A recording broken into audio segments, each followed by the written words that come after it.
It was said that the great American novelist Thomas Pynchon was incredibly influenced and had a book club dedicated to the works of Oakley Hall. Oakley Hall, thus, was influenced and also reading the works of Mark Twain and Bret Harte. But who was Bret Harte reading? Bret Harte was reading Charles Dickens. But who was Dickens reading? Dickens was reading Shakespeare. But who was Shakespeare reading? Shakespeare was reading a multitude of authors, including classical and contemporaries, but perhaps the most influential of all authors for Shakespeare is indeed Sir Philip Sidney.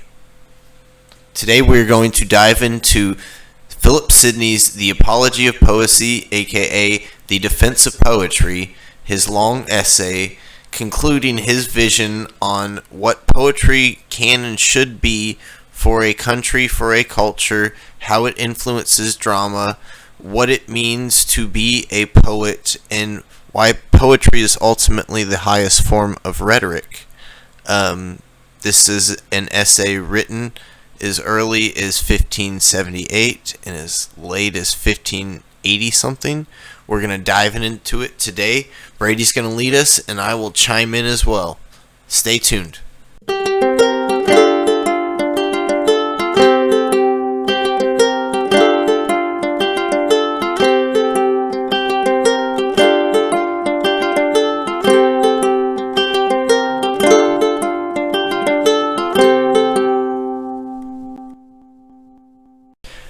Welcome back, everyone, with another entry to the Shakespeare authorship series by the Apocalypsis Historia podcast, YouTube, Frankenstein that I don't post enough of my audio online. But today we are here as the title and intro have put forward is The Defense of Posey by Philip Sidney, and this is hot off the presses for me actually reading this like in its entirety. I know, Chance, you've gone through this a while ago, but yeah, I'm very excited to get through it, and not just because of so many like ahas, like connection to Shakespeare, as we were obviously interested in this sort of thing, but as well as maybe some of the I don't know. There's a lot of things that I hear a lot about Philip Sidney that you'll hear that, oh, yeah, he wasn't interested in writing plays or anything to do with that, and yet he has a bunch of, there's a lot of excerpts on that, so I'm ready to kind of dispel maybe some of that, but... just real quick, like, for a guy that's not interested in drama, he sure has a lot to say about it, doesn't he? Like, very critically so.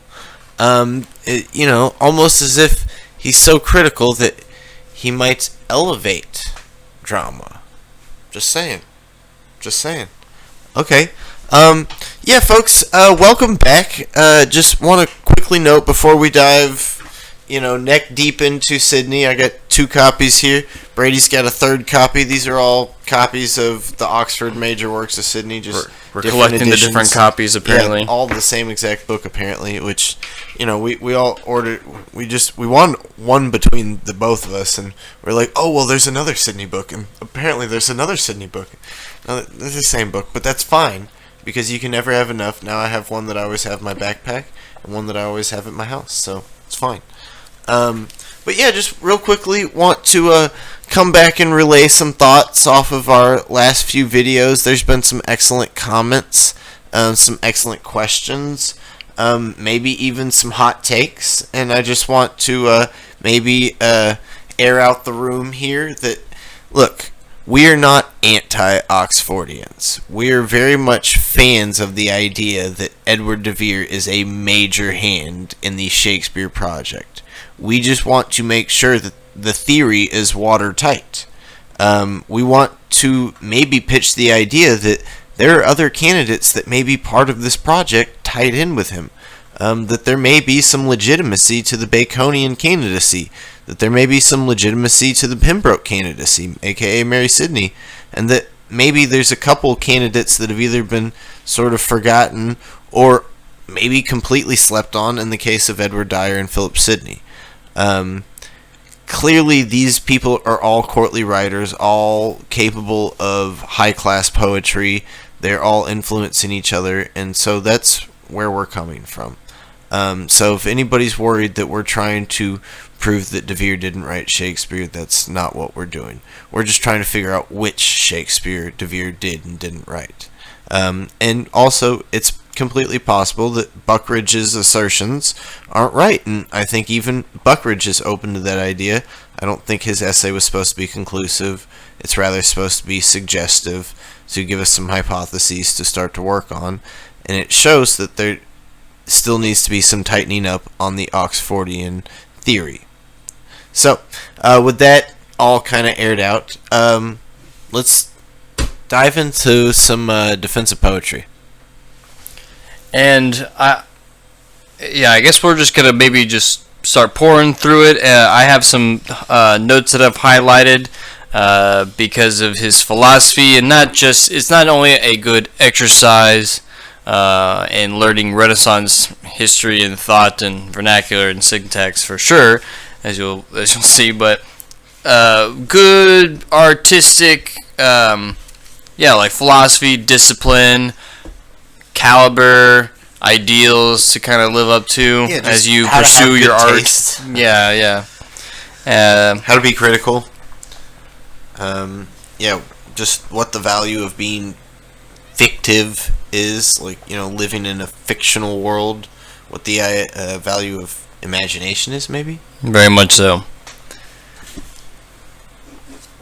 And so we'll switch over to here. So we have our different copies, but here, as you'll follow along on the screen, I just have us at poetryfoundation.org, and so you can read it along for free as well online. And so we'll go through it slowly, and I think maybe we'll skip around and maybe find some of our highlighted notes here and see what we have to find. So the opening part here, he is talking about how he was hanging out with Edward Wotton, and they were at the palace of Maximilian II, and I guess they were hanging out learning horsemanship, but then somehow they got onto some sort of discussion of arts in general and whatnot. And can we just talk about the horse stuff real quick? Okay, yeah. Before we get neck deep into this essay, first of all, what does the name Philip mean, Brady? It means horse lover, right? Horse lover. Indeed, Philip Sidney seems to have lived up to his name. He seems to be obsessed with horses and horsemanship.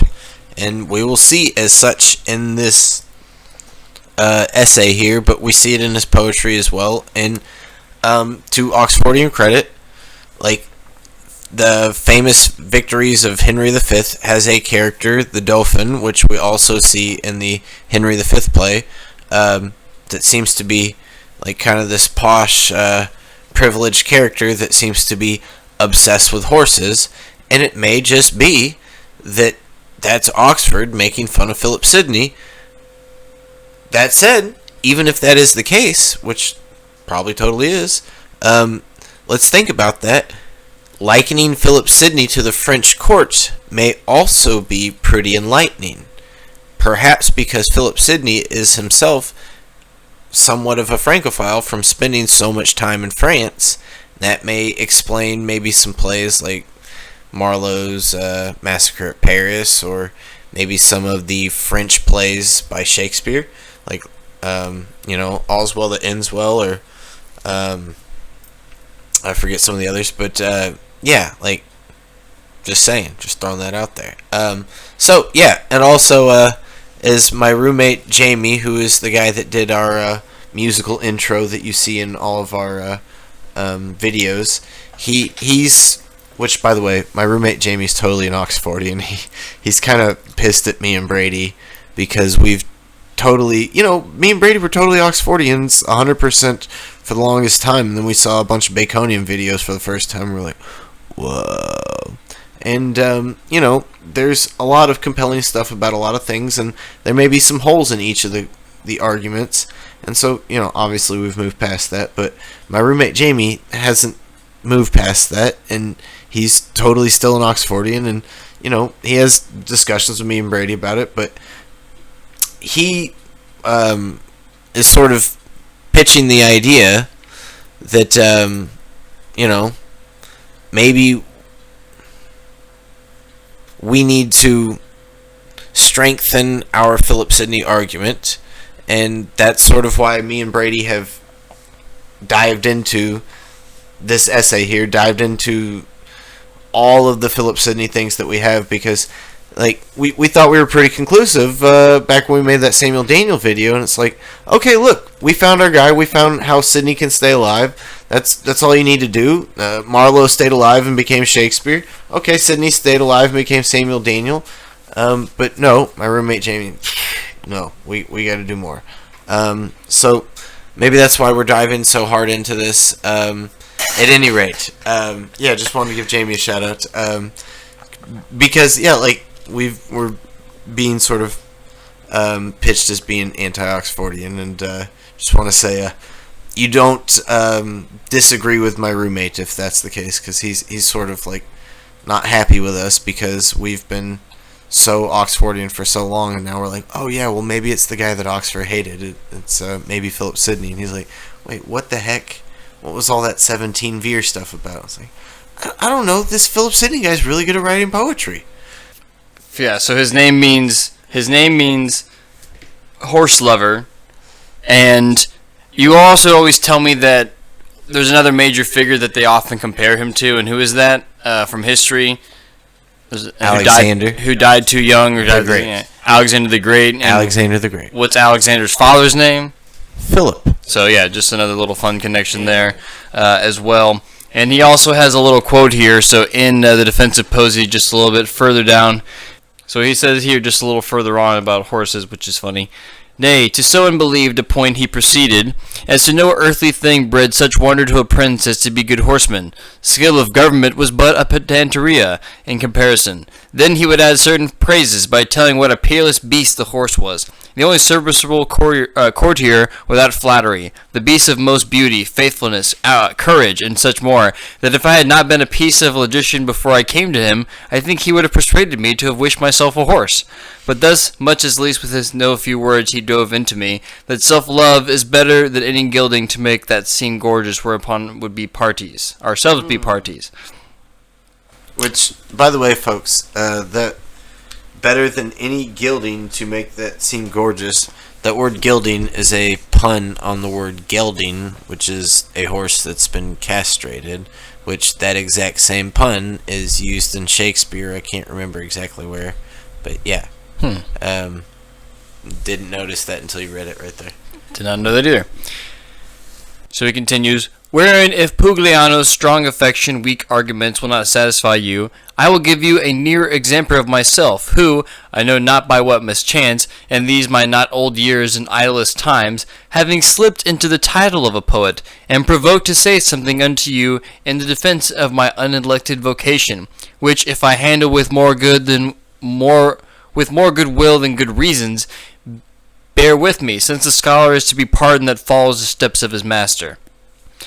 And yet I must say that, as I have just cause to make a pitiful defense of poor poetry, from which the highest estimation learning is fallen to the laughing stock of children, so have I need to bring some available proofs, since the former is by no man barred of his deserved credit, the silly weak latter that has had even the names of philosophers used to the defacing of it, with the great danger of a civil war among the muses. I thought that was a little interesting line too there. So just for even relating to modern times, when he says that poetry is fallen to the laughing stock of children, it definitely reminds me of that quote from Seven, Brad Pitt, where he's talking about Chaucer. Yeah. Just like, I don't know, there's still that sort of connotation today. I mean, heck, if I wasn't into Shakespeare authorship, I probably wouldn't be as well versed or well tuned to kind of getting into what does poetry mean exactly, or what can it do, or and that sort of stuff. And so is it just sort of being most people when they think of poetry, there's too much of that love connotation, I would say, that hippy drippy, lovey dovey sort of kind of feeling or emotion sort of tied with it, rather than this sort of as Sidney's about to show you, all this sort of crazy mind-bending, quips from as he says, not just gnosis but praxis. No, absolutely. Like, I remember, like, reading Sidney in undergrad or in high school and being like, oh, this is just stupid lovey-dovey stuff. Or Shakespeare, this is stupid lovey-dovey stuff. And, like, now, like, 10, 20 years later, it's like, oh my god, the secrets of the universe.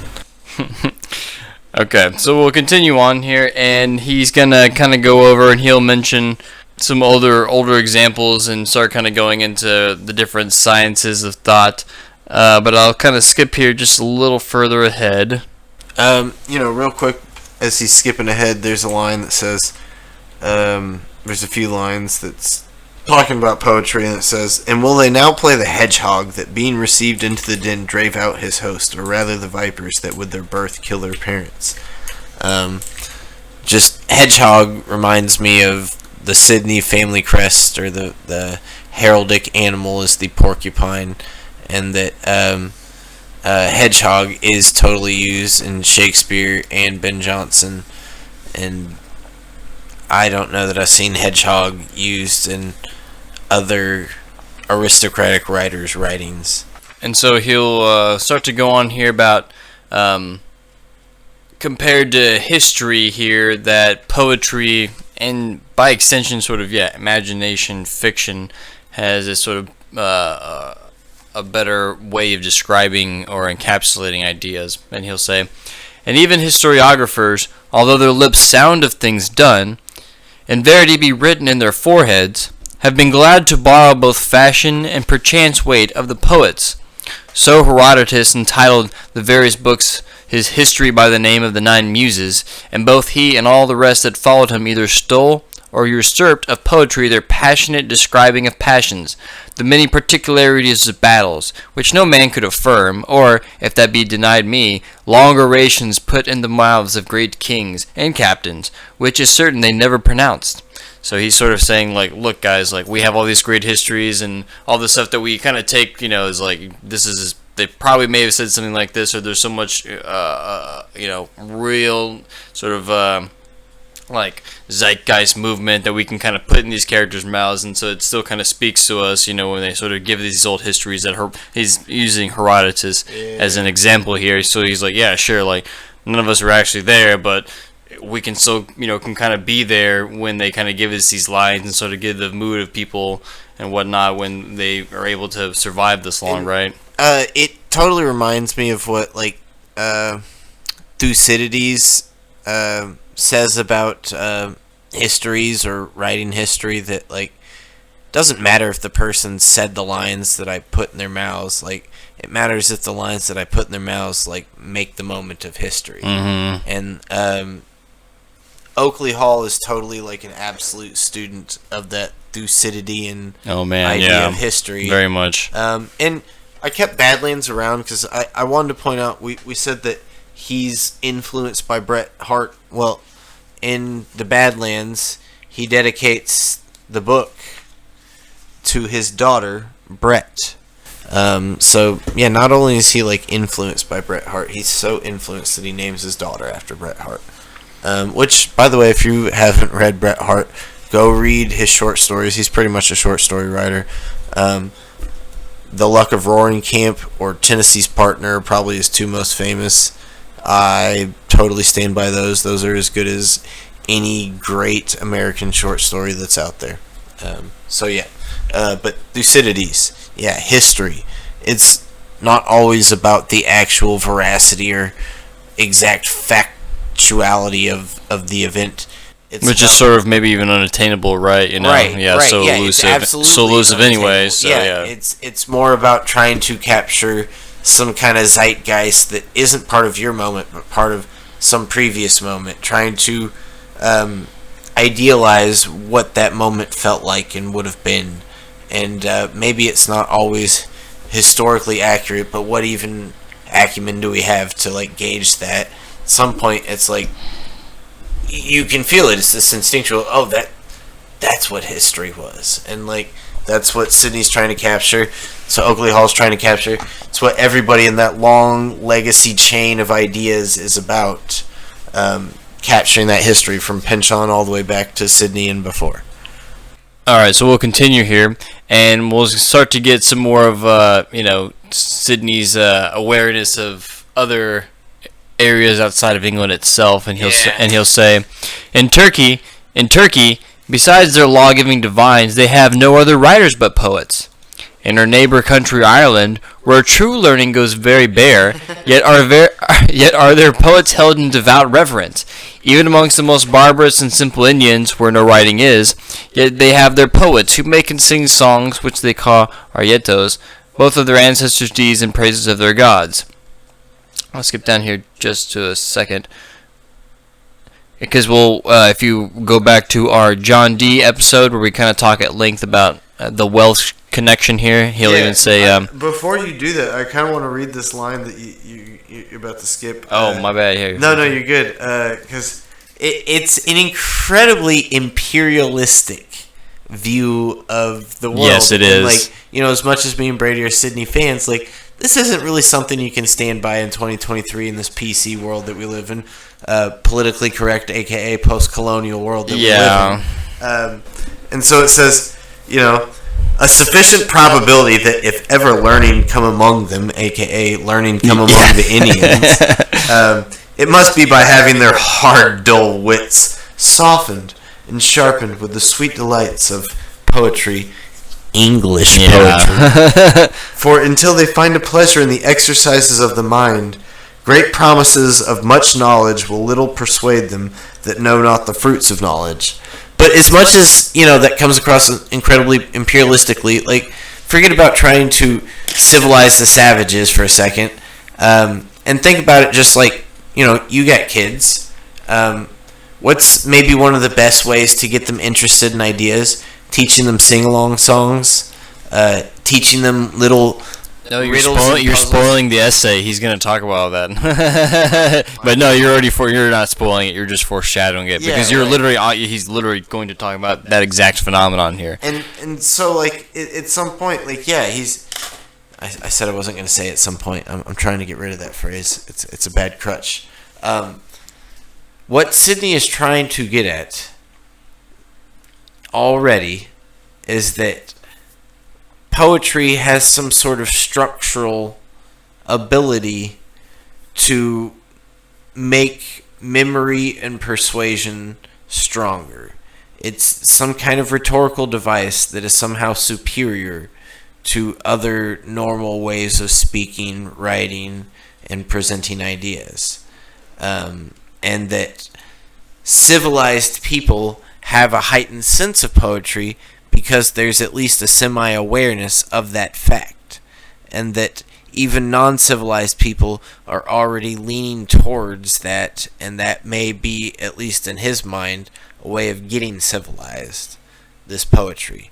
And, I mean, to be fair, when you go to school, you go to history class, English class, you learn about the Greeks, the Romans, what makes them so civilized?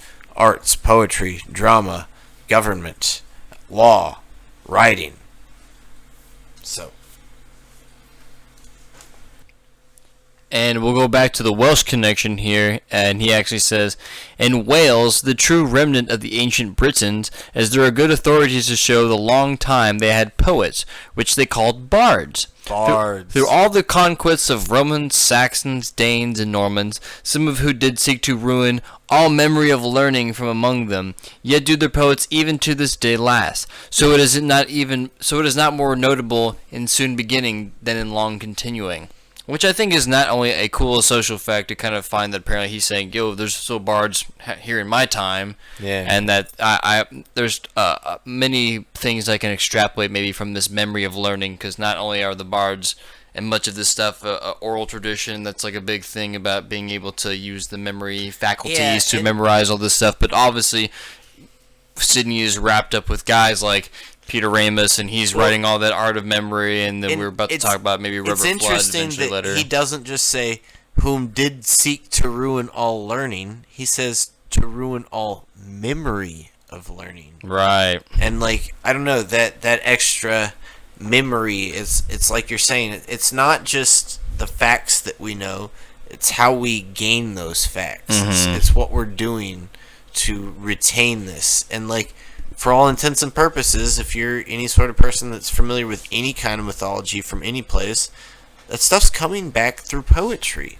And Sidney's aware of that. Yeah. And, like, going back to our previous few episodes, like, very much about Sidney and syncretism, we're here talking about the conquest of Romans, the conquest of Saxons, the conquest of Danes, the conquest of Normans, all of which at some point tried to destroy the people before them and the culture and learning and texts of the people before them. And yet, despite each of those successive endeavors, their poets from each successive culture have still lived through to this day. And that totally shows how interested Sidney is. He's not just like, oh, look at the great Roman poets, forget about the rest.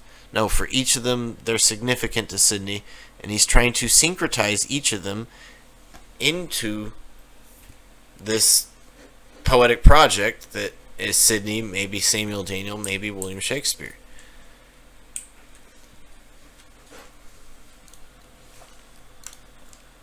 And you'll continue on.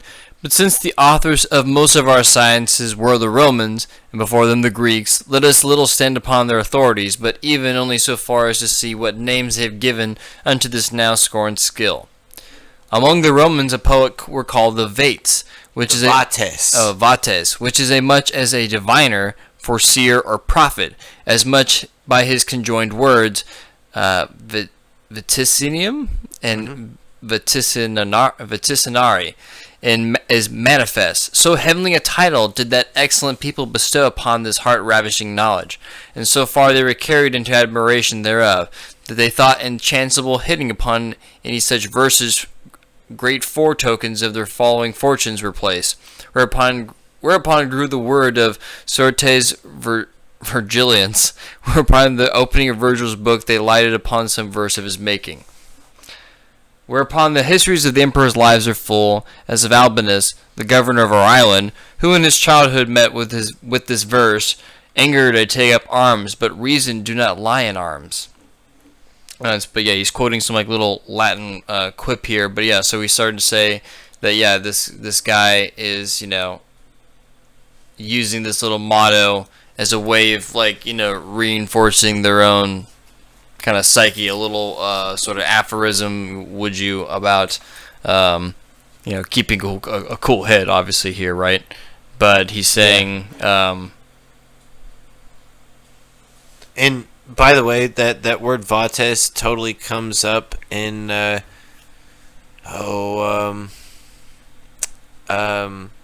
Robert Chester with Love's Martyr and The Phoenix and the Turtle. And Baconians have latched onto this word vates because it's supposed to be like a prophet or a seer, like this Orphic kind of Delphic, like oracle, mm-hmm. And like it's you're channeling the muse and sort of just writing what from the collective conscious, maybe that a Jungian would kind of say, or something. Absolutely. Right? Yeah, and like Sidney here is all over that. Yes. And definitely the alchemy and Jungian, and already he's mentioned go together. Vates, bards, like we're getting this syncretic idea of what it means to be poet. That's a Greek, so like we have already 3 terms for the same idea that have different connotations that can be multiply, alchemized into one idea. And so a little bit after the Vates, he starts talking about why poetry's cool because the Bible does it, and that's why it's cool. He'll say, "Are you going to say David's Psalms are not, divine poems, essentially?" So he's talking about David. For what else is the awaking his musical instruments, the often and free changing of persons, his nodal prosopopeas, which when he makes you, as it were, see God coming in his majesty, his telling of the beast's joyfulness and hills leaping, but a heavenly Posey, wherein almost he shows himself a passionate lover of that unspeakable and everlasting beauty to be seen by the eyes of the mind, only cleared by faith. But yeah, I just thought that prosopopeus kind of just sound like a prosperous or a Prospero sort of kind of sounding name, essentially. I don't know if there's any connection to that, but I thought it was of note. Once again, if we're trying to find any, little connections to Shakespeare here. Interesting. Yes, I totally see that. And I'm going to go down a little further. So he continues on, and he is going to start talking about the Greek's words. So the Romans had the vates, and he says, but now let us see how the Greeks named it, and how they deemed of it. The Greeks called him a poet, which name has, as the most excellent, gone through other languages. It has come of this word poein, which is to make, wherein I know not whether by luck or by wisdom we Englishmen have met with the Greeks in calling him a maker. So yeah, interesting that there obviously this imagination is this conjurer of this sort of creator of things, of ideas, of worlds, and so a poein, I don't know how to pronounce that in Greek, is essentially to make something, right? Yeah. And even Sidney's kind of questioning and musing on this, no pun intended, is musing on this connection between those words, right? Yeah. So, which name, how high and incomparable a title is, I had rather were known by this by the marking scope of other sciences than by partial allegations. So he's just like, I wish we had more concrete sort of like connection between these two things confirmed by other sciences, rather than just my sort of like, hey, look, it's kind of interesting how these words connect. Not unlike how you and I do oftentimes in some of this stuff, right? I wish we knew. Yeah. It's like you literally just did with prosopopeus. Yeah, if we skip down to like that, there's one part here. Let's see. But let us now see how the Greeks named it, and how they deemed of it. The Greeks called him a poet, which name hath, as the most excellent, gone through other languages. It cometh of this word poein, which is to make. Wherein, you already read that. The next paragraph's what I wanted to get to. There is no art delivered to mankind that has not the work of nature for his principal object. Sorry, what was said about Shakespeare? Held a mirror up to nature. Yeah. And here Sidney is saying that that's exactly what an artist needs to do.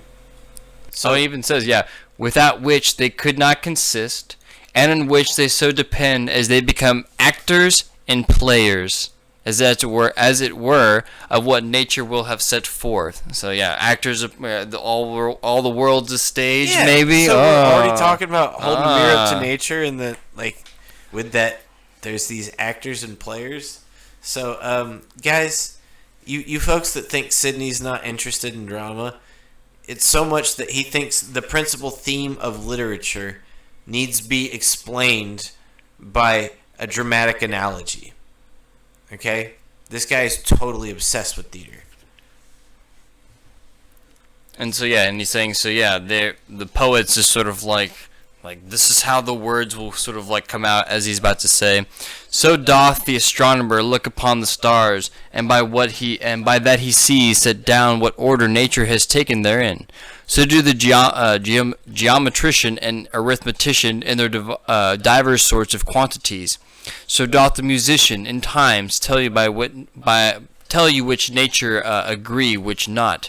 The natural philosopher thereon has his name, and the moral philosopher stands upon the natural virtues, vices, and passions of man. And follow nature, says he, therein thou shalt not err. Real quick, I want to note that we have these parenthetical quotations here where Sidney, instead of just describing it, has someone come in with a direct quote. That's totally something you see in Sidney's poetry, and it's totally something you see in Samuel Daniel's poetry. And you see it in a few Shakespeare poems. I just want to note that. Folks, if we skip down a few more lines, which honestly, I wish we could go over every line in this essay, but we can't because it's, dozens and dozens of pages. And most of the essays we go over maybe 10 pages max, maybe 20 pages max, and we skip through. But we're going to have to skip through this one a good amount. But I want to go to this line. Only the poet, disdaining to be tied to any such subjection, lifted up with the vigor of his own invention, doth grow and affect another nature, in making things either better than nature bringeth forth, or quite anew, forms such as never were in nature, as the heroes, demigods, cyclops, chimeras, furies, and such like. Soeth he goeth, hand in hand with nature, not enclosed with the narrow warrant of her gifts, but freely ranging only within the zodiac of his own wit. I'm glad that we. That's like the next line I have underlined. So Okay. we're on the same page. Yeah. Just what a nice line. Like, that's really well written. Just period. Like, forget what it's about. Like, just what a nicely written line it is. But yeah, earlier we were comparing it to Shakespeare holding up the mirror to nature, but now it sounds a lot like Ben Jonson, where we're talking about he made nature his art, that he was an artificer of what reality was, and that his idea of what nature should be was more important than what nature was itself. And that goes back to that Thucydides idea of history. Forget what actually is history, because you're not really ever going to get there. We're a human being. Give the most beautiful rendition of history. What Pinchon says in the back, what it should be or something like that. Yeah. And so that's already coming out here in the defense of poetry. Yeah. And we see it mimicked in Ben Jonson. Hold on to that word mimic. Yeah. Oh yeah. Okay. Because it's my next part that I've underlined actually. Because we'll skip ahead here. That's a perfect segue into this. All right. So if we skip over to the next page actually. And because he was just saying that it Posey can do all this mind-bending stuff. No one's seen a giant one-eyed human, but we all know what a human is. We know what a normal person should look like. But that's why even if it's in Posey form from Homer or whatever with the Odyssey, you get the Cyclops in that form. But what he's going to say here is another thing of what Posey is, or poetry. Or imagination fiction, sort of. Posey, therefore, is an art of imitation. For so Aristotle terms it in his word mimesis, that is to say, a representing, counterfeiting, or figuring forth, to speak metaphorically, a speaking picture, with this end to teach and delight. So I don't know who else in the Elizabethan era. I mean, if the more I get into this Francis Yates stuff, maybe I'll figure that out.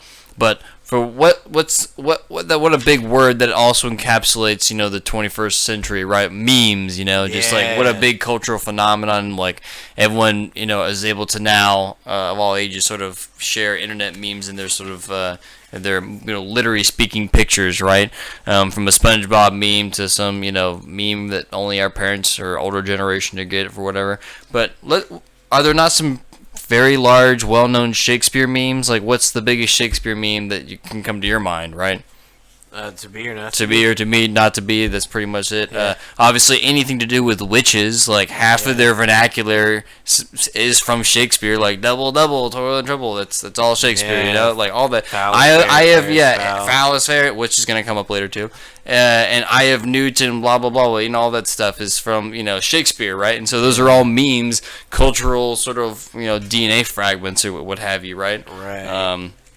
But he's talking about. Incidentally, are coming from the disparate places that he was talking about. Hamlet's from the Danes, which he listed. Yeah. The French plays are coming from the Normans, which he listed. Right. Macbeth, that's coming from technically the Scots, but you can label that as the Saxons or the English. And then, the Romans, obviously we have the Roman plays.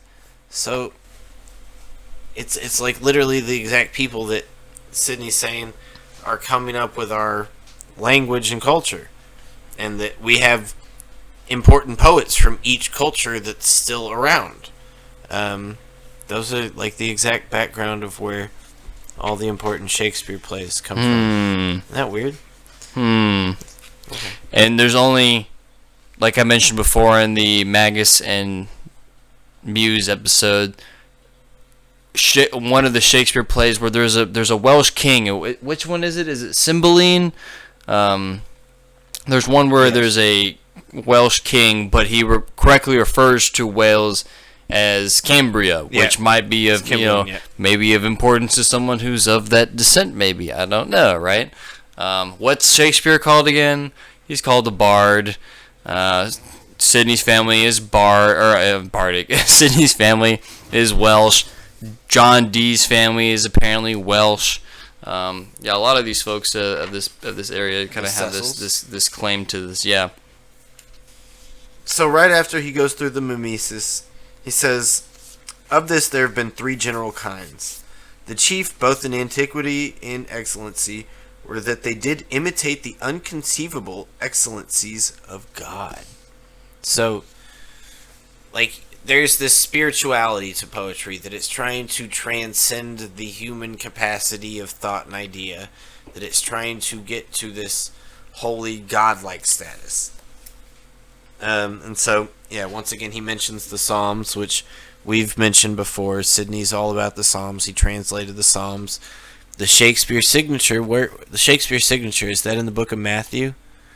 Is that in the book of Genesis?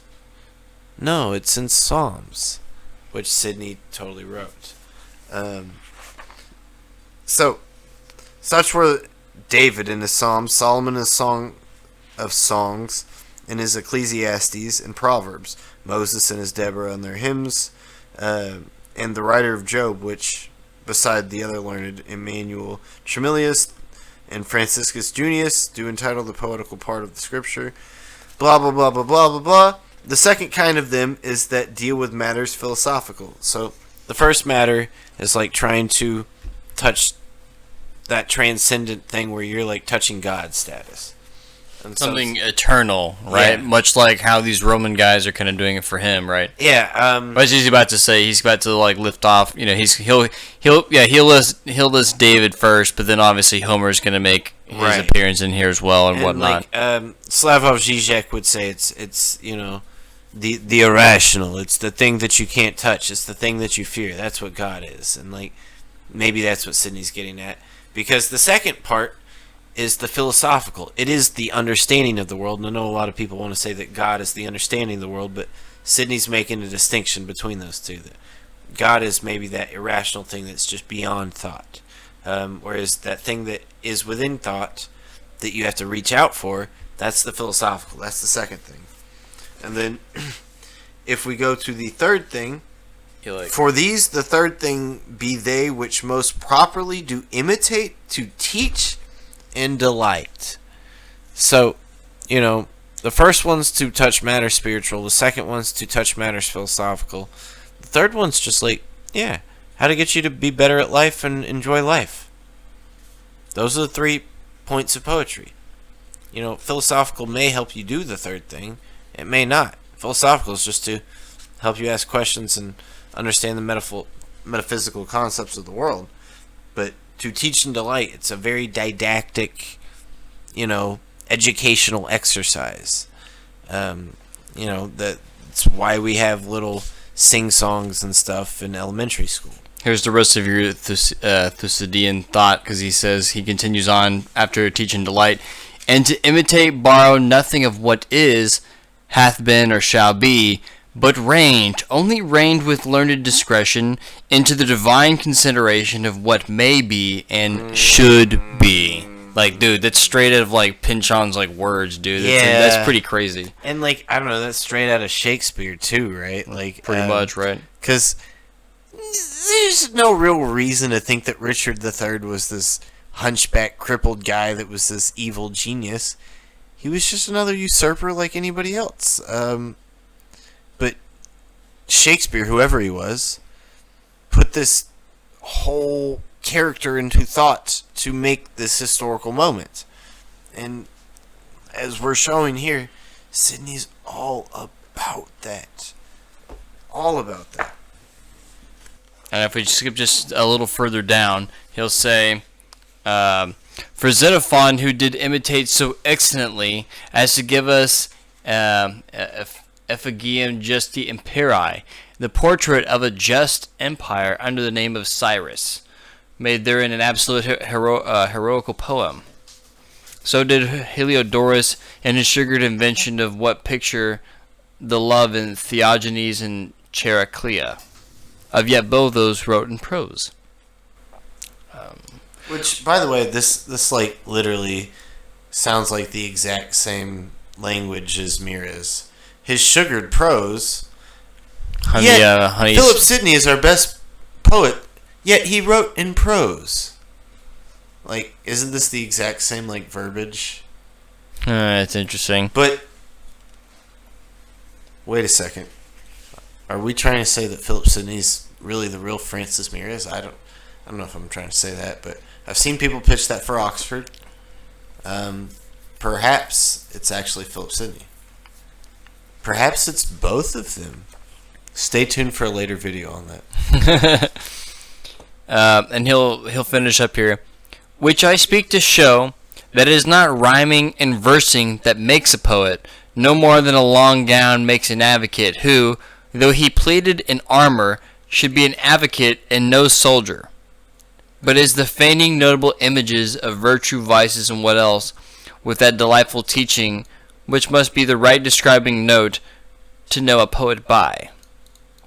So he's saying, yeah, just because like you're putting, going through some of the mechanics of, what poetry is about rhyming and stuff, it has to sort of have this sort of cerebral. Is this not the exact quote that's quoted in Miras at the end of the intro before he goes into the comparison part, where it has all the quotes by all the ancients, and then it ends in a quote by Philip Sidney.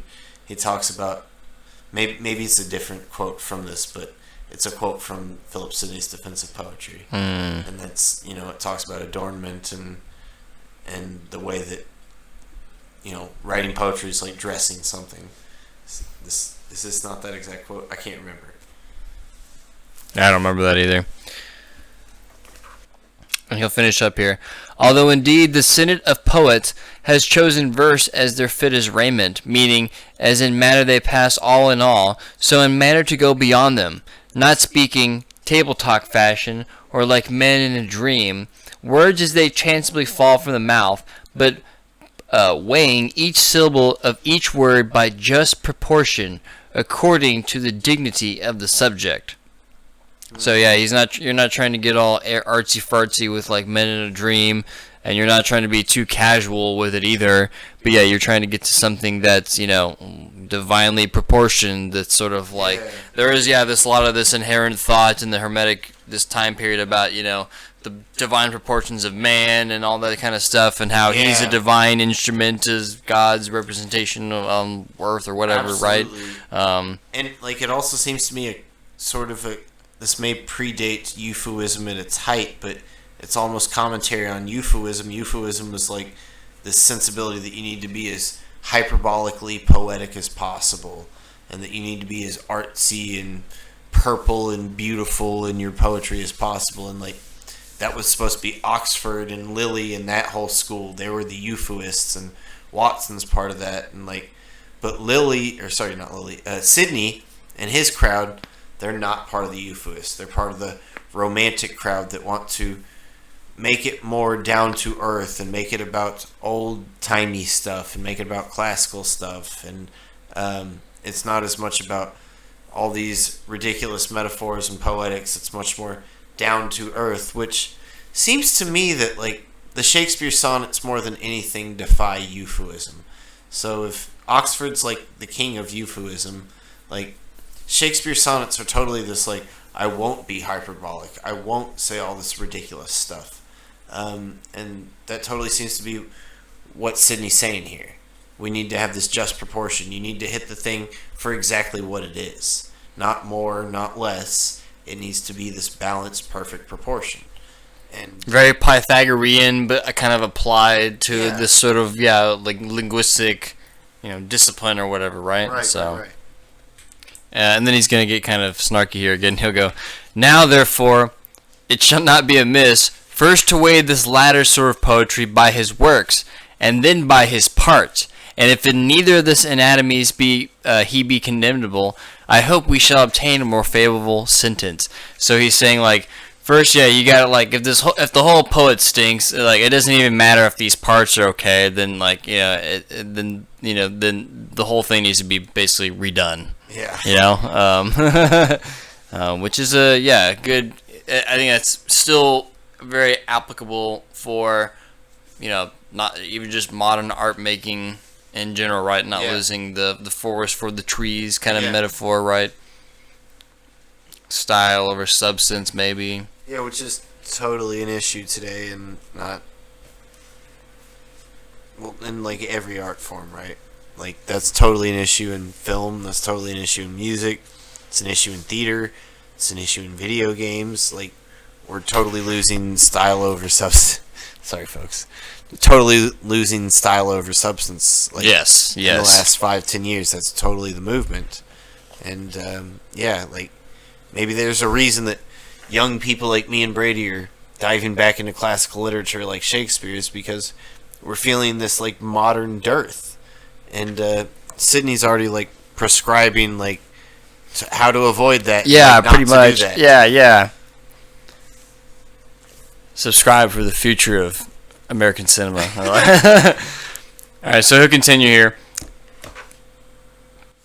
This purifying of wit, this enriching of memory, enabling of judgment, and enlarging of conceit, which commonly we call learning, under what name soever it come forth, or to what immediate end soever it be directed. The final end is to lead and to draw as high a perfection as our degenerate souls, made worse by their clay lodgings, can be capable of. Yeah, like, once again, what a well-written line. And, to me, like, in my annotations, I have, this is the why of Shakespeare. Like, this is the why of the entire dramatic project, the entire poetic project. All of these writers, not just Shakespeare, Webster, Dekker, Marlowe. This is the why.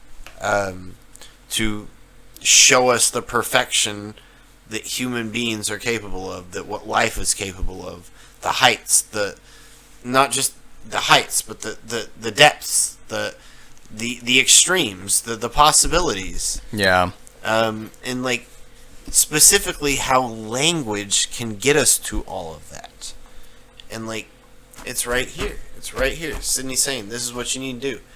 Even if Sidney's not Shakespeare, surely Shakespeare, whoever he or she is reading this, if not writing this. Yeah, it's really a guidebook, to much of the philosophy behind Shakespeare itself, but even as we'll find, some literary direct homages to it. We already just had a couple of, one they call Shakespeare the Bard. Okay, Sidney's definitely giving out some bardic shout-outs here by invoking them right. And there was even some, what was one of the other first ones? He mentions Lucretia up here as well, so I didn't know there's the Rape of Lucrece that is written by who again?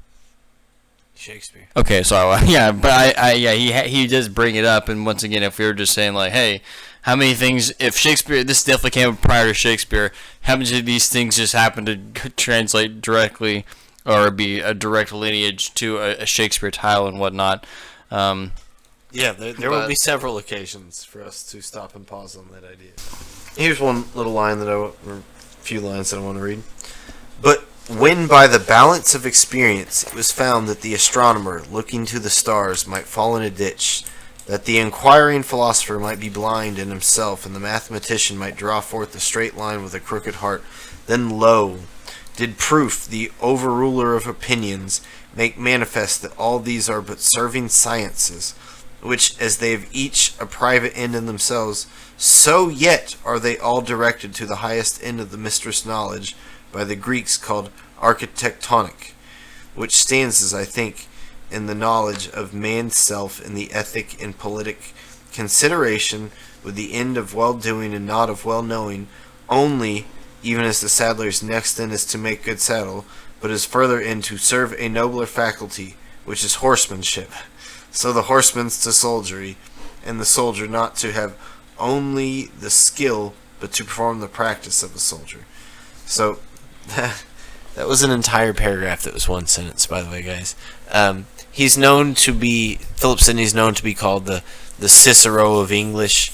He has these big Ciceronian sentences, and I think just a page ago he literally referenced Cicero. But this is a perfect example of our giant Ciceronian sentence. There's not many people, like maybe there's not any people that are capable of these kind of sentences.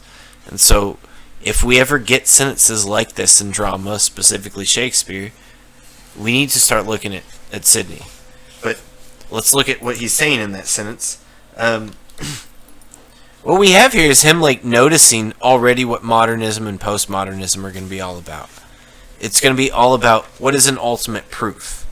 And like as much as we all have our different schools of thought and our different subject matters and our different methodologies within those subject matters, like ultimately it's for this higher learning, but like what is the given priority between those different sciences? What is the given priority for the ultimate author or authority? Yeah, no pun intended. Yes.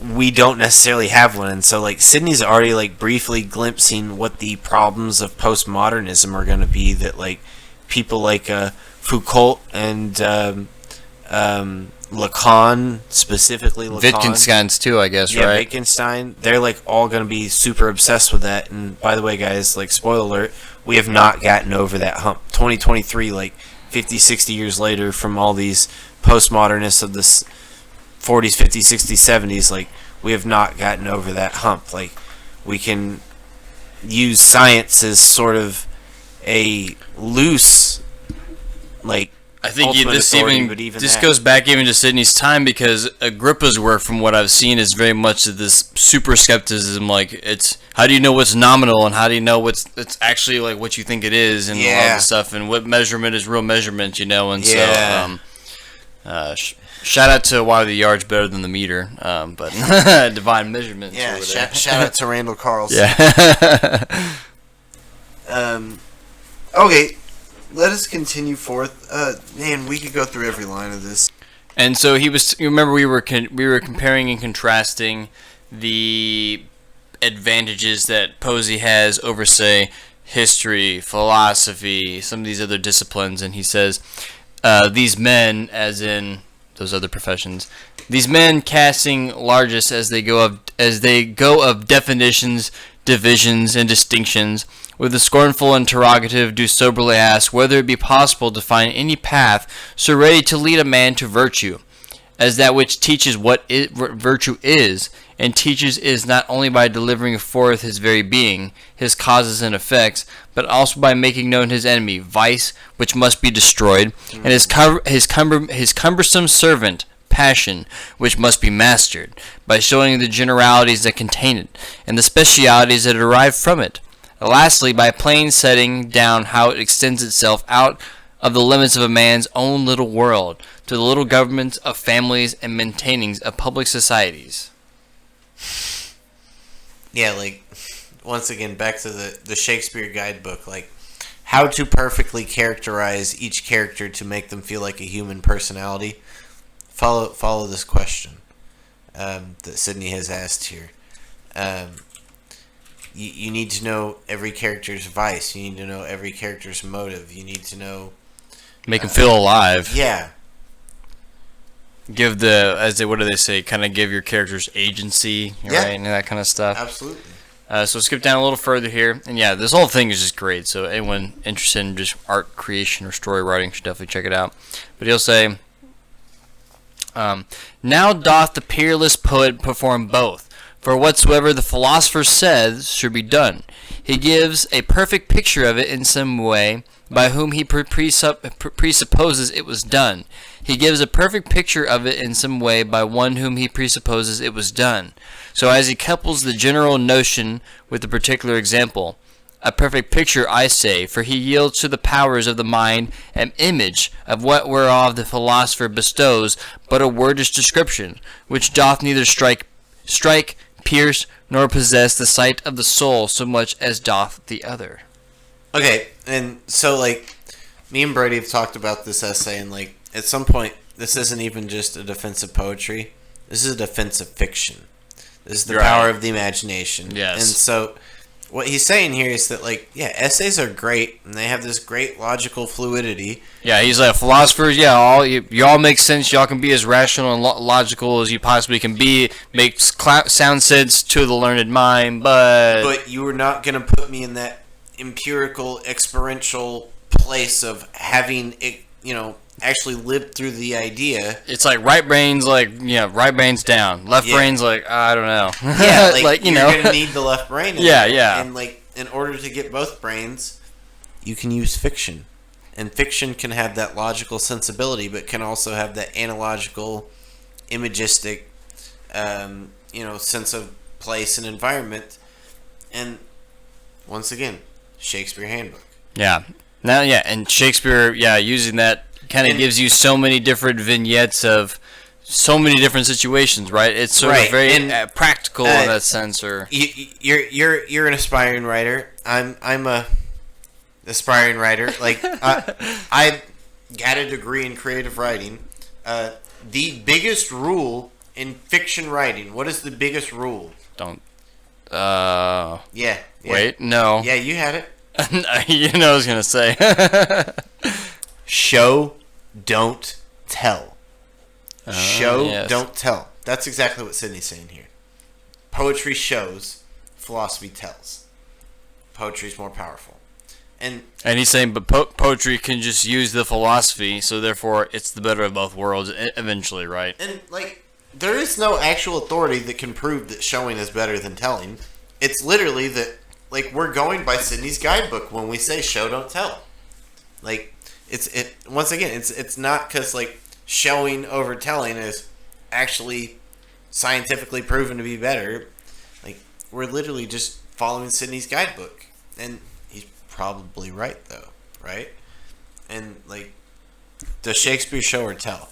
Yeah, exactly. Yeah. There's maybe more of that paragraph that we should read, but I'm going to skip to the next paragraph because we were talking earlier about him bringing up titles or him bringing up subject matter of Shakespeare titles. So, once again, if you're familiar with Astrophil and Stella, that is, like, super based on the mythology of Ulysses, apparently, and that Philip Sidney is obsessed with, like, this whole Ulyssian character of being gone off on some voyage and coming back. Having some girl waiting for you. Oh, Not no. just some girl. Who is Ulysses' wife? What's her name? Penelope? Oh, is it? Oh, God, is it? It is. Oh, my Lord. Okay. So, just, Oh, my God. just wanted to, and that's, like... Go watch her True Shakespeare video for reference, maybe. Yeah, and, like, but that's an official acknowledged, like, orthodox position that Sidney has this Ulyssian, like, mindset in Astrophil and Estella and in other works of his writing, and this paragraph's an example of that. Tully taketh much pains, and many times, not without poetical helps, to make us know the force of love of our country hath in us. Let us but hear old Anchises speak in the midst of Troy's flames, or see Ulysses, in the fullness of all Calypso's delights, bewail his absence from barren and beggarly Ithaca. Anger, the Stoics said, was a short madness. Let but Sophocles bring you Ajax on a stage. Sorry, where was Ajax on a stage in Elizabethan times? And Troas and Cressida. Oh, is it not? He's, yeah. Weren't we talking about there was a play we were talking about that said ox and ass. What It's was that play. Oh, is it this play? But was there some guy that was maybe had a feud with Oxford that maybe lasted for several years? What was his name? Was it? It was like Phil. Philip Sidney, yeah. Oh, Philip Sidney? Is he the guy that wrote this essay? Are we starting to see a connection here? Maybe. Wait, Okay. finish that line. Let but Sophocles bring you Ajax on a stage, killing and whipping sheep and oxen. What is happening here? What is happening? Guys, there's something happening here, and we need to start acknowledging Philip Sidney's presence in the Shakespeare canon in the dramatic works of Elizabethan era. He is alive past 1586, or else someone else is writing this and it's not Philip Sidney. Killing and whipping sheep and oxen. And, like, our last video, what are we talking about? Hatton and Oxford. What are their two, like, symbolic animals? Sheep and ox or sheep and boar? Okay. Alright, continue. Yeah, interesting. Alright, I'll continue here. Killing or whipping sheep and oxen, thinking them the army of Greeks with their chieftains Agamemnon and Menelaus. And tell me if you have not a more familiar insight into anger than finding in the schoolman his genus and difference. See whether wisdom and temperance in Ulysses and Diomedes, valor in Achilles, friendship in Nisus and Euryalus, even to an ignorant man carry not an apparent shining, and contrarily the remorse of conscience in Oedipus, the soon repenting pride in Agamemnon, the self-devouring cruelty in his father Atreus, the violence of ambition in the two Theban brothers, the sourness and sweetness of revenge of Medea, and to fall lower, the Terentian Gnatho, and our Chaucer's Pander, so expressed that we now use their names to signify their trades. And so, he's talking about, like, you know all these things because these were made by famous poets. Brady and I are trying to show that maybe he's so influenced by these that he couldn't help but write about them. Yeah, Maybe it was something like, you came know, out in something like this. and yeah, kind of saying like, oh, we can all get on board when we say someone like it's very Lady Macbethian, or it's very Falstaffian, or any one of those sort of like or Iagoian. Iagoan. Yeah. Once again, yeah, he's very much these personality. Bringing back Charles Dickens. There's a character, his name is like macabre, so there's a word called macabre-ish, which means like sort of naively, like optimistic, I want to say, is that kind of what it means. But it's based on literally from the name of a Charles Dickens character, so very much in that same legacy sort of line of thought, right? Which, you know, we said that Dickens was influenced by Shakespeare, but we could have probably just cut Shakespeare out altogether. Like, what is maybe Dickens' most read book? Christmas Story? Full novel, not novel. Oliver Twist? That's also a novel. Wait, what did you say? What were you What's his most read novel? What's Dickens' most read novel? Maybe Great Expectations? Or Tale of Two Cities? I don't know. I'd say it's Great Expectations. I wouldn't know then. That's put on high school curriculums. The others aren't really ever. But Great Expectations, where did he get that title from? Oh, it's from a Shakespeare? Or no, it's not from a Shakespeare, or is it? Is it from a Shakespeare No, it's sonnet? not from a Shakespeare. What's it from again? It's from a Sidney sonnet. Oh! It's from Astrophil and Stella. Oh! What is the main character of Great Expectations' name? Is it Philip? It's named Pip, but Pip is short for his full name, which is Philip. Oh. And the whole story is about how he goes to this one lady who's Lady Faversham. Oh, really? Okay. Huh. Yeah. But Lady Faversham is the ward or foster parent of this girl. What is her name? Estella. Oh, God. Yeah, he's in the know. Just like we said, Raymond Chandler with Philip Marlowe maybe is in the know too, right? And yeah. Go watch our Origins episode for more on that take. Also just watch some of our shorts. So we'll go back to Sidney here. Which, Dickens was maybe not a super vocalized Shakespeare doubter, because that wasn't totally a norm in the 1840s or 50s. I do have him on the short as one of the people is. Yeah, he's one of the dudes that's like, I'm not comfortable with this. I don't know who this wrote Shakespeare, but I'm not comfortable with this. I guess a little further, and we don't have to really even stay on it, I'll just read it aloud. He says, but even the most excellent determination of goodness, what philosophers counsel, can so readily direct a prince as the feigned Cyrus in Xenophon, or a virtuous man in all fortunes as Aeneas in Virgil, or a whole commonwealth is the way of Sir Thomas More's Utopia. And so, yeah, we have him citing Virgil, him citing Xenophon, and Xenophon's another one of those like famous Greek historians along with Herodotus and Thucydides. But Sir Thomas More, pray tell, what is our Hand D video about? Ah, yes. and Sir Thomas More is also not only as a Hand D reference, but maybe as we'll eventually get to some point with this Francis Yates stuff, very much involved with this sort of Protestant, Puritan, or proto movement, and a lot of this Reformation stuff too. So yeah, very much affects not only in this literary scene, but yeah, much of the actual sort of philosophical underpinning a lot of this stuff too, right? In our Handy video, we suggest that, okay, yeah, there's a lot of writers in Sir Thomas More, but the Handy itself, that supposedly the great Shakespearean lines, which we suggest that the whole play should be called Shakespearean, because all those writers are in a lot of Shakespeare, probably. But the great lines that we want to say is the best of the Shakespeare, that's the Handy lines. Carol Chillington, in that essay that we show in that video, she says, no, that's not Shakespeare. That's John Webster. Well, John Webster is who Stephanie Hopkins Hughes, who is an Oxfordian, she says John Webster is Mary Sidney.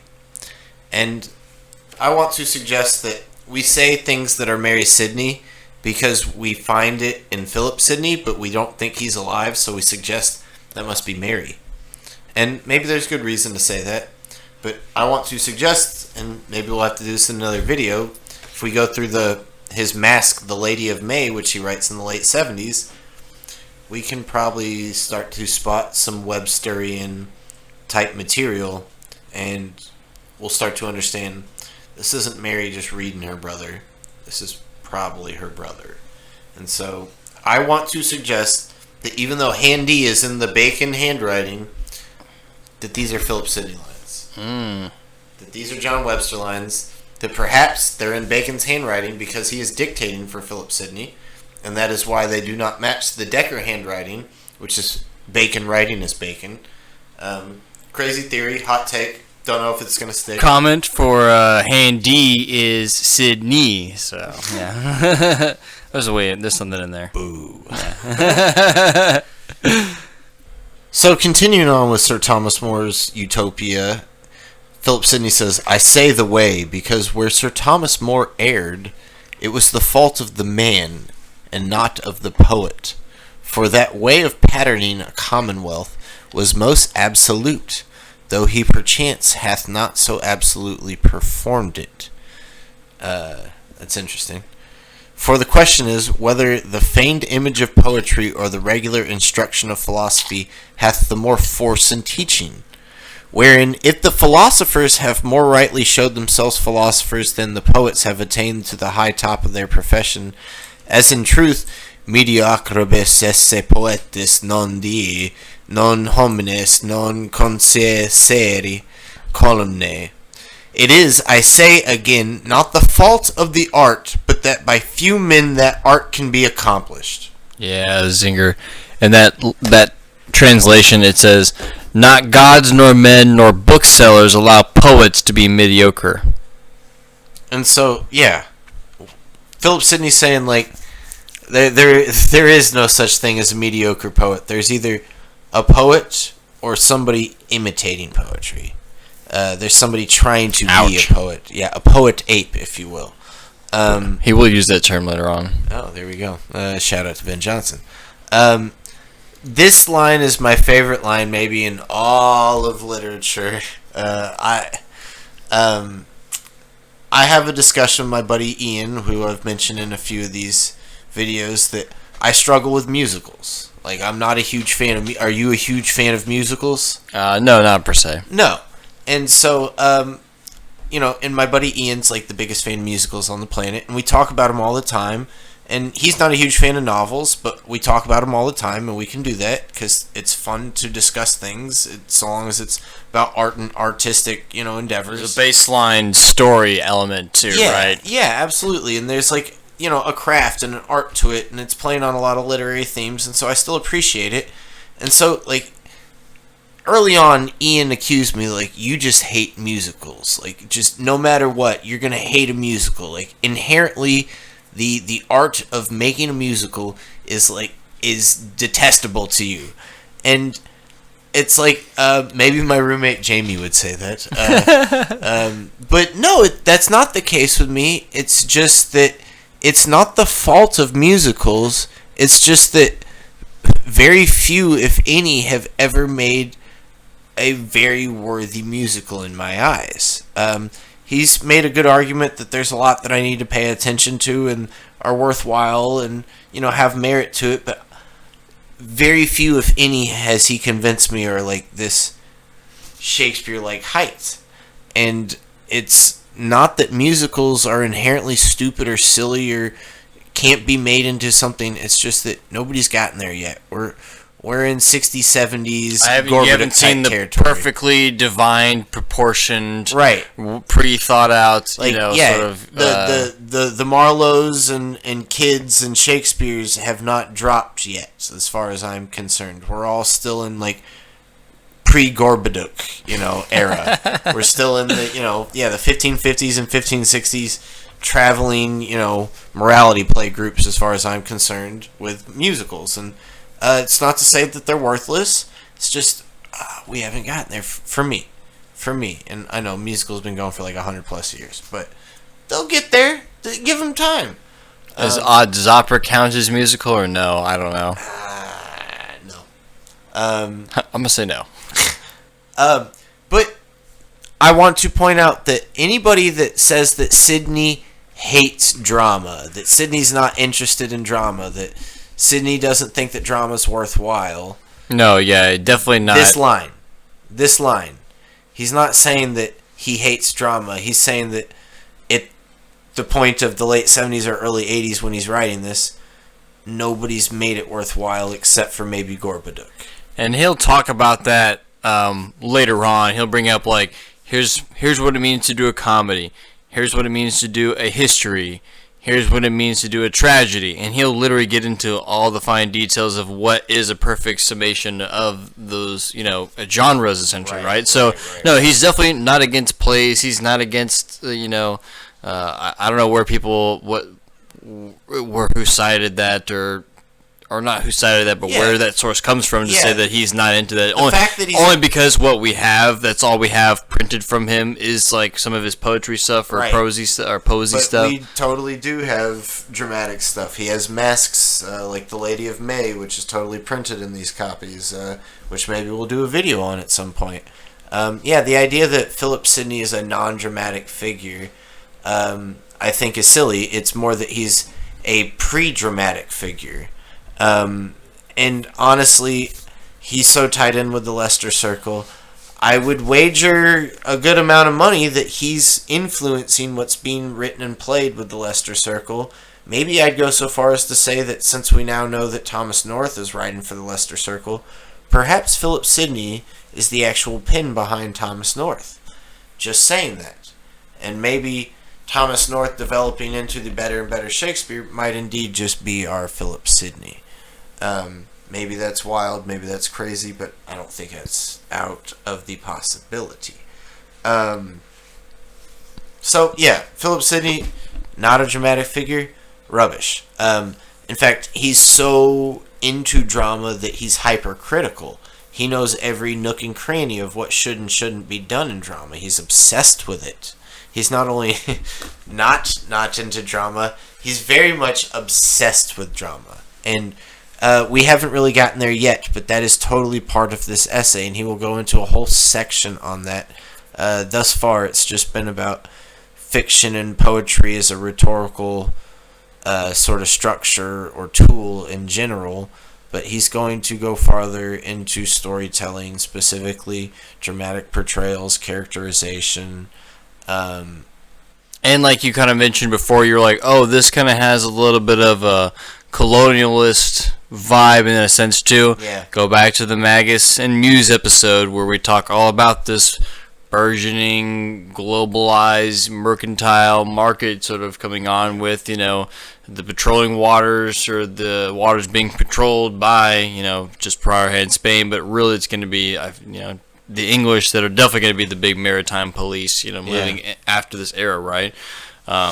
And so, we're going to see a lot of that nationalist sort of calls or sort of, well, if the Spanish have this, then we need that too, and sort of calls. And not just, well, the Romans and the Greeks have all these great writers and poets. Well, we also need great writers and poets too if we're going to be of that same caliber. So, we're gonna call it we're going to call the episode here today just because, we have a lot more that we'd like to just spend time on, but we'll kind of chunk it up, and so that way maybe some of these timestamps will be easier for people to digest. But check back next time because we'll be diving into more of the minutia of, what he thinks about how to do a comedy, how to do tragedy, how to do a history and all that stuff. But you got a little bit of a taste of what he's saying about the merits of what you can kind of do with your writing, and how, like he was already saying, how it's better than writing history, why it's more impactful than arguing philosophy. It's got that action to it. It's what the purpose of fiction is. It's to apply all that stuff, right? Re-portray nature better than nature itself, and at some point that's like this Faustian bargain kind of thing, right? Like to outdo God. I don't know. This is exactly what he's saying with the Vates. Or it's very much, would you consider it maybe creating the simulacrum, a sort of another representation of human, but in another form, right? It's Absolutely. a very much kind of capturing human spirit maybe. Over time, I want to develop this idea that the Matrix, the fictional world, this simulated world that we have recreated in our own physical world in real time, this is starting with Philip Sidney's Arcadia. That's what this fictional realm is this building of Arcadia, and that all these pen names, these Spencerian nicknames, they are iterations of this Arcadian realm, and that Philip Sidney faking his death, Anthony Bacon, someone like that faking their death, possibly people like De Vere or Raleigh faking their death, living on beyond their supposed executions or deaths, that is, and them inhabiting incognito names or pen names, that is this inhabiting and creating and self-constructing of this Arcadian realm. And I want to say that goes back to maybe even before Oxford and Sidney, with folks like Dyer and Sackville back with 100 Sundry Flowers. I want to say that there's maybe more to this Arcadian name too, because I had heard something about because Arcadia, for lack of a better metaphor representation, it's a Garden of an Eden type place or whatever, right? But Arcadia is already fixated in that Middle Eastern sort of context and history, right?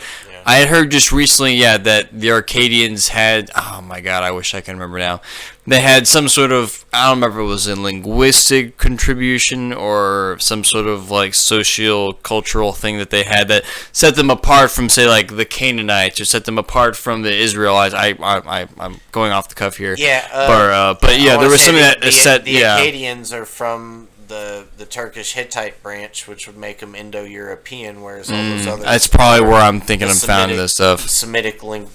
All those others would be the Semitic language branch, and so, it would be this foreign cultural linguistic branch in this Middle Eastern place, which is totally what, the Hittites and Mitanni are in, the later Bronze Age, but that earlier Bronze Age, it's them, so maybe that's part of that. Yeah, I mean, there was. I feel like I just found another clue about the deliberate use or specificity about Arcadia rather than some other, like I said, Edenic sort of landscape or time period, right? Because they could have named, I don't know what other And, golden age era, places I'm or gonna look whatnot. up the Latin etymology of Arcadia.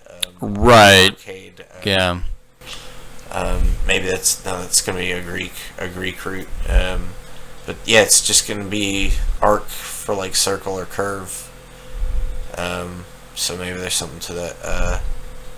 Yeah, sorry folks, I'll look into that etymology and we'll come back on the part 2 because we are not going to be able to finish this one, as Brady said. We're going to come back with you very soon for part 2. We'll record this shortly. This one hopefully we'll get done in part 2. May even have to go to part 3 because this is a long essay, and Brady and I want to be as thorough as possible in this. Folks, do the due diligence and go read this essay for yourself. This is just great for theory of fiction, whether or not you want to dive into any authorship question or dive into any Sidney studies. You don't even have to worry about that. Just go read it if you're interested in reading or writing. Go read it if you're interested in history. This is super powerful, great writing, as we showed with just a few zinger lines, a few whopper sentences. Whoever's writing this, presumably Philip Sidney, is it's published to be, which it totally makes sense to be. Philip Sidney's an incredible writer, like super well-read writer too. And as we showed, Meres is being mirrored with this. Ben Jonson's being mirrored with this. Shakespeare's being mirrored with this. It goes onwards all the way through Dickens up to some of our favorites like Oakley Hall, Thomas Pynchon, on to even David Foster Wallace. We could have pulled him off the shelf, but He's over there. yeah, but Thunk. We'd have to Thunk Infinite Jest over here, so we're not going to do that. All right, you want to call it here, bud? I think we will. So stick around or come back for part 2 of Defense of Posey. Hope you have a lot to chew on, and we look forward to seeing all of your lovely comments and refutations down below. And so, as always, these Proto Royal Society folks like to say, nullius in verba.